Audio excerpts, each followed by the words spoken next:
All right, well, we're back for week 4 of our Together series, and this week we're talking about change together.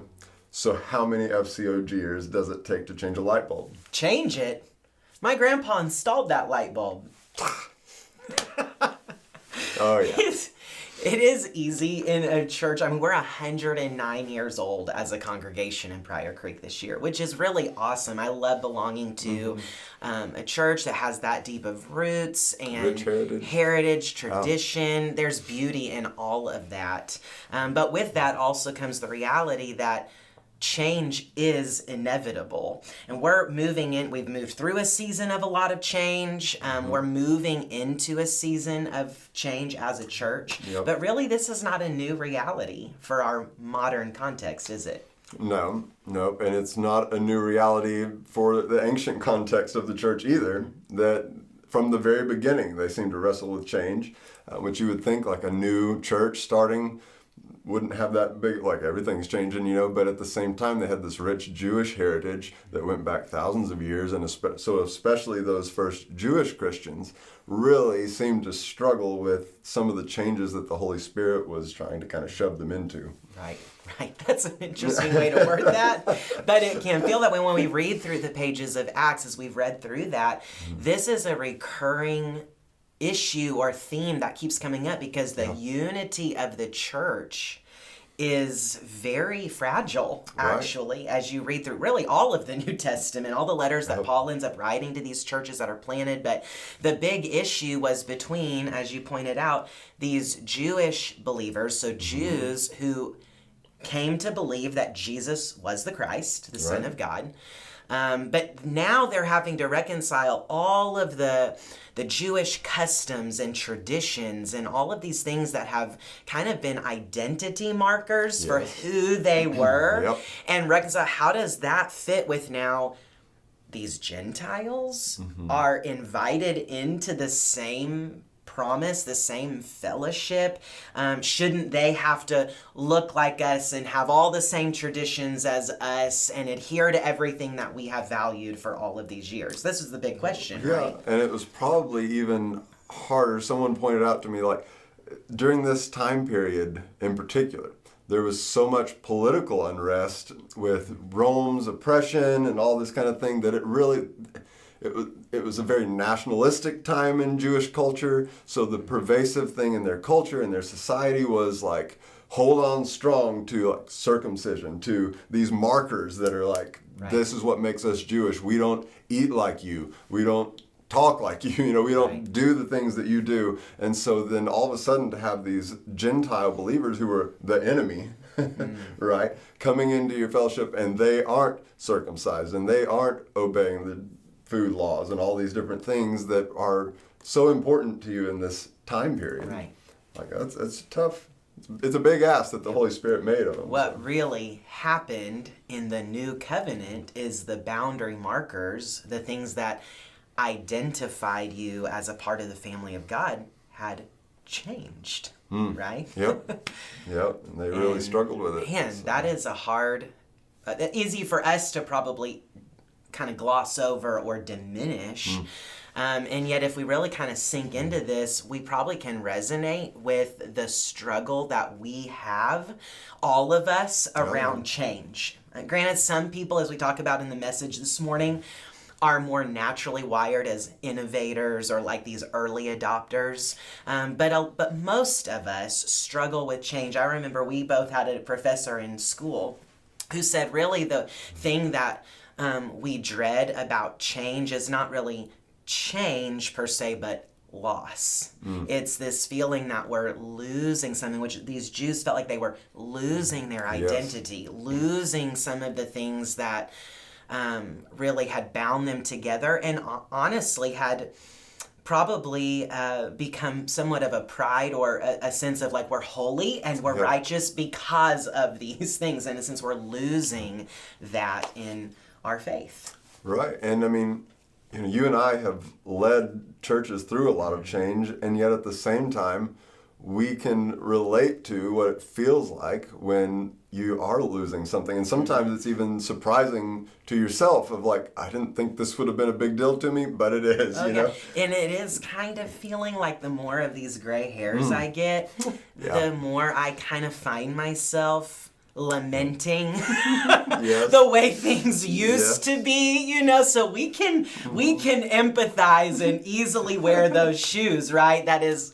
kind of going, I don't want this to change, you Right. know, and kind of cling to the familiar or cling to really what I would prefer things to be like. But that's not always healthy for the body, right? Yep. So we see some good things in Acts 2 about how Yeah. they navigated change well Yeah. in cases. Even though it was an ongoing struggle that they had to wrestle with, there were some things they did with great intentionality that were able to preserve unity in a way that wouldn't have been possible if they hadn't been Right. intentional about it. So, Which is an important marker just about unity in general, right? Unity is not the absence of conflict. It's not the absence of disagreement. Unity is preserved based on how we walk through conflict and how we manage disagreement. And I think that's some of the beautiful picture we're seeing unfold in the pages of the early church. yeah, willing to celebrate with each other, even when maybe it wasn't what the outcome maybe wasn't what they wanted it to be. Willing to communicate well with each other, just demonstrating Open dialogue. Yeah.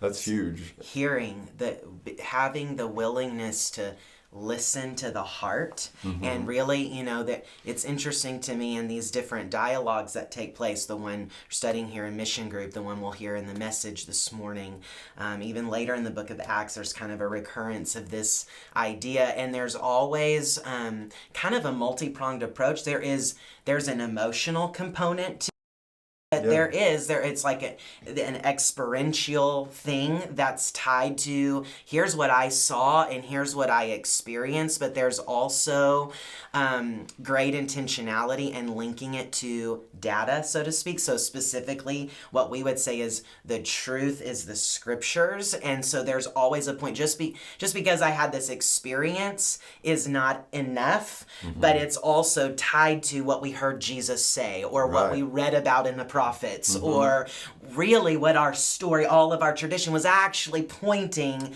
in this direction. And the willingness for the opposing side or the reticent side to listen and to really take all that in seems to be very fruitful. Yeah, and to seek, like, is this of the Spirit? You know, just to be willing to ask that question.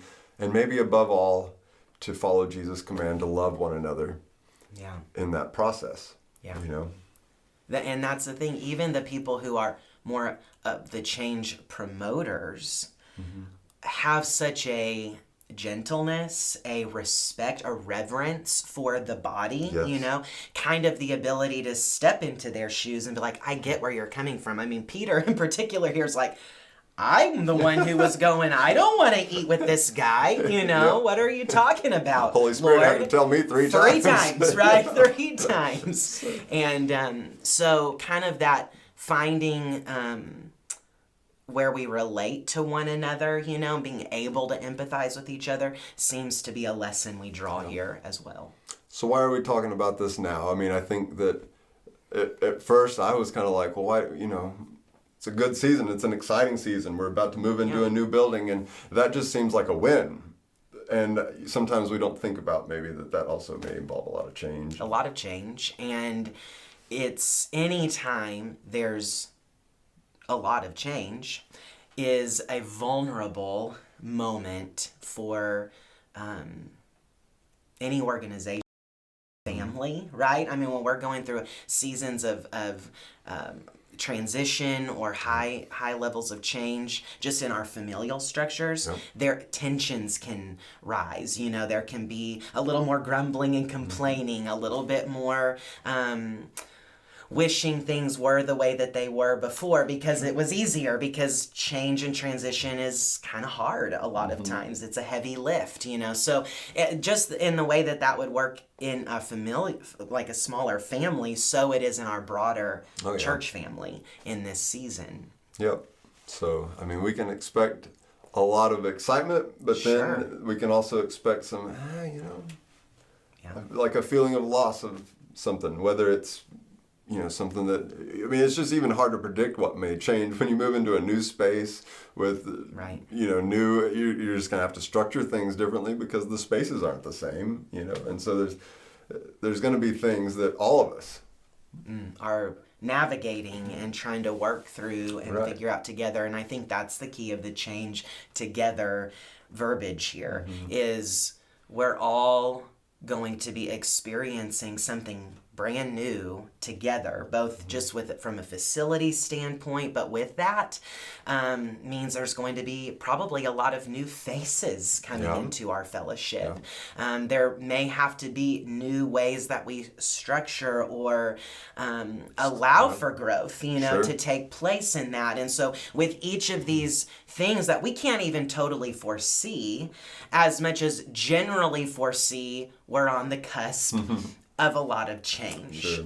And so how we move through that together will really determine the unity of our body and frankly then the ability for God's activity to move to its fullest potential in this fellowship. So it matters a lot that we predetermine that we're going to love one another well Yeah. in the next season, and that we are going to maybe shape our narratives intentionally, that because the Christian narrative from the early church has always been a hope-filled one Yeah. and a joy-filled one that chooses to say, look at what God's doing, look at what he's going to do, and, Right. and choosing to celebrate that together. Right. Which is great. And we have the opportunity to do that. And, hopefully there's a sense in which you will see us as leaders, both pastoral staff leaders as well as our church council and lay leadership, model this. Just a gentle and respectful dialogue. This is why we're asking for feedback about mission groups and about where people can connect and get involved, and we want to open the dialogue around these things because one of the worst things we can do is either sweep things under the rug or go behind one another's backs, and begin to have these discussions. That won't be fruitful. Right. The better thing is what we see here in the pages of Acts, to just dialogue face to face, hear one another out, and learn from each other as we change together. So it's worth saying, I think, this heavy conversation about change, in a sense, there's a certain level of heaviness to it, that we're not foreseeing anything catastrophic or anything like that. We're excited. Lord willing, it's all great. Yeah. It's all in a positive direction. Right.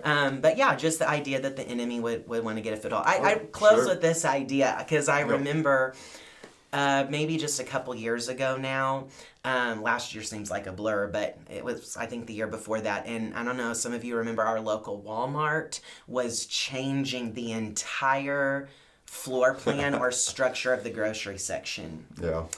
And I was indignant about this because I do Courtney makes the list in our home and then I go do the shopping, and I am very efficient. I pride myself on how quickly I can get in and get out of the store. I can believe that about And no, we're not supposed to be in a hurry, but so anyways, I'm going in and I would be so frustrated because everything, and I would run into people from the church or my neighbors and we'd grumble through the aisles.